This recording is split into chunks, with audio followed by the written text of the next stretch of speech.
श्री कृष्ण कहते हैं, इस दुनिया में सबसे बड़ी ताकत यह है कि जब तुम्हारा कोई नहीं होता तब भी तुम अपने लिए खड़े रहो। लोग साथ देने का वादा करते हैं मगर वक्त आने पर दूर हो जाते हैं, और जब तुम्हें अकेला छोड़ दिया जाए तब भी मुस्कुराना, क्योंकि वही मुस्कान तुम्हारे भीतर की आग को हवा देती है। कुछ लोग हमेशा दिल में रह जाते हैं लेकिन साथ नहीं निभा पाते। यह दूरी ही सिखाती है कि मोह से मुक्ति जरूरी है। और जब पिंजरे का दरवाजा खुलता है तो वही परिंदा सबसे ऊंची उड़ान भरता है जिसे सबसे ज्यादा बंदिशों में रखा गया हो। इसलिए अपनी रुकावटों से डरना नहीं, उन्हें अपनी उड़ान की सीढ़ी बनाओ। अगर कभी ठोकर लगे तो उससे घबराना मत, क्योंकि ठोकर ही तो दिखाती है कि तुम कितना मजबूत हो। इस जीवन में हर एक चोट, हर एक धोखा एक नया पाठ पढ़ाता है। प्रेम करो लेकिन उस इंसान से जो तुम्हें खोने से डरे, ना कि उससे जो तुम्हारे साथ होने का बहाना ढूंढे। किसी की परछाई बनने के बजाय खुद की रोशनी बनो।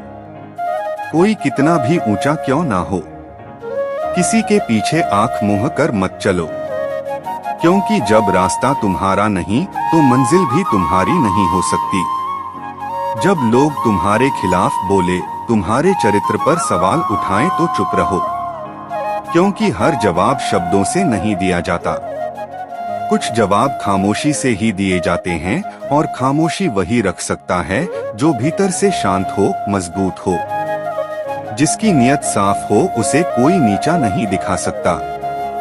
बादशाहत पद से नहीं स्वभाव से आती है, और जो इज्जत देना जानता है उसे जमाना कभी झुका नहीं सकता। परिंदे जब आसमान में उड़ते हैं तो उन्हें यह भ्रम नहीं होता कि वह सबसे ऊपर हैं।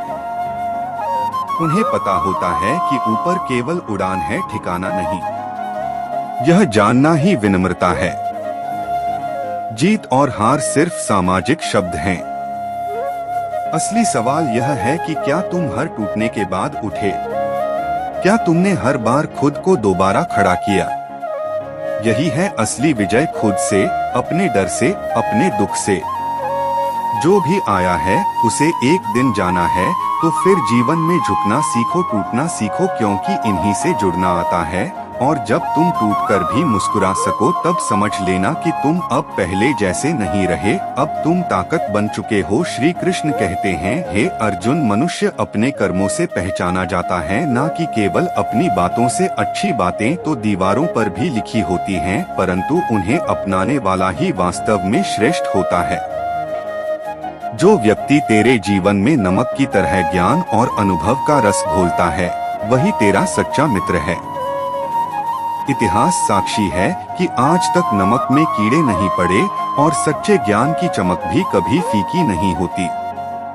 यदि कोई तेरा बुरा करता है तो यह उसका कर्म है, परंतु तू किसी का बुरा ना करे, यही तेरा धर्म है, क्योंकि तेरा कर्म ही तेरा वास्तविक परिचय है।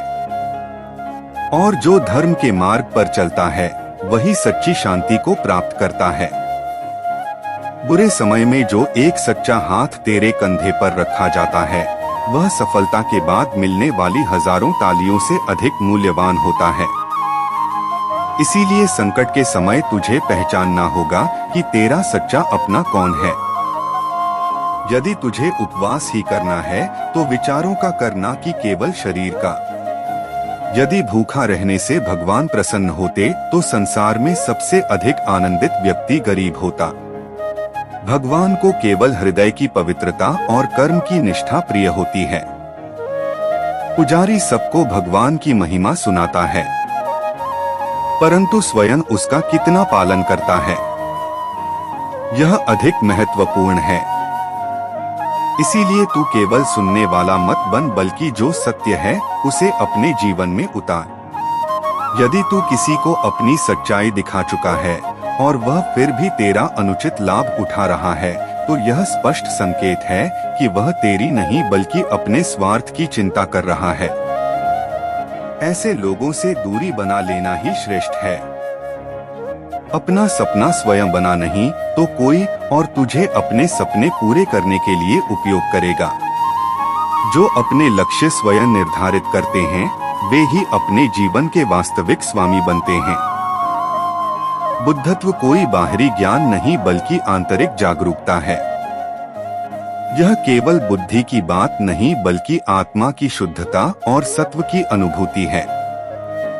हे पार्थ, याद रख, यदि सभी भेड़ें एक ही दिशा में चल रही हैं, तो यह एकता का प्रमाण नहीं बल्कि मानसिक शोषण का उदाहरण हो सकता है।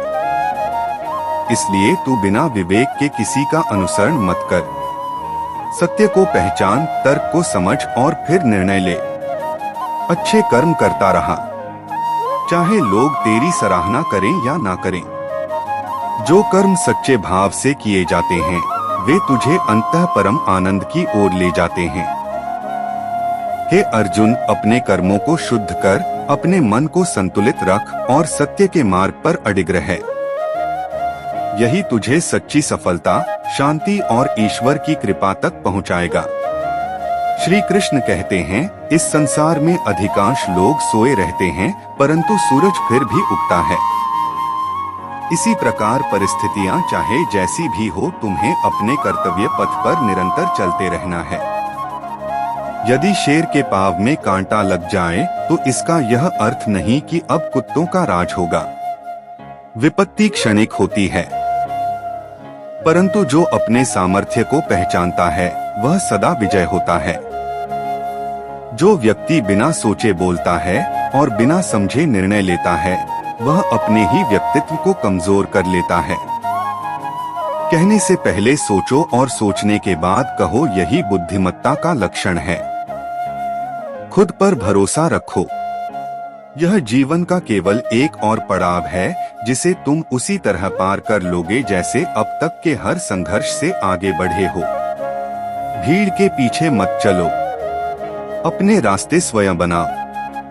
लोग तुम्हें रोकने की कोशिश करेंगे परंतु उन्हें अपने कर्मों से जवाब दो। जो व्यक्ति अपना अहंकार नहीं त्यागता उसे एक दिन सब त्याग देते हैं। विनम्रता ही वह गुण है जो तुम्हें ऊंचाई पर भी स्थिर रखता है। कभी कभी जब सामने वाले का व्यवहार अनैतिक हो तो उसका उत्तर उसी की भाषा में देना आवश्यक हो जाता है, परंतु विवेक बनाए रखना उतना ही महत्वपूर्ण है। जो संबंध केवल तुम्हारे लिए पीड़ा और अपमान लेकर आए उसमें रहना तुम्हारे आत्मसम्मान के विरुद्ध है। बुरे समय में जो साथ छोड़ जाए वह यही सिखाता है कि कोई भी रिश्ता स्थायी नहीं होता। इसलिए गलतियों को माफ करो परंतु अपमान को कभी स्वीकार मत करो। जैसे धन का मूल्य समझते हो वैसे ही अच्छे और सच्चे लोगों की कदर करना भी सीखो। पैसा कमाया जा सकता है लेकिन सच्चे लोग एक बार चले जाएं तो फिर लौटकर नहीं आते।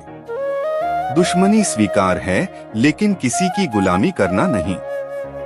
आत्मसम्मान से बढ़कर कुछ भी नहीं।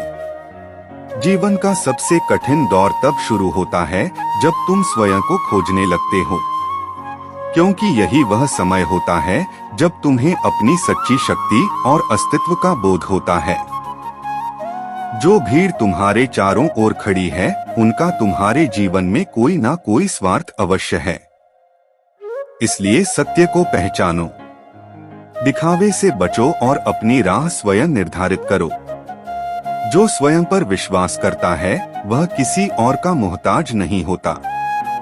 श्री कृष्ण कहते हैं, जब तुम खुद को संभाल पाते हो तो तुम्हें यह एहसास होता है कि यह दुनिया भी तुम्हारे साथ चल सकती है।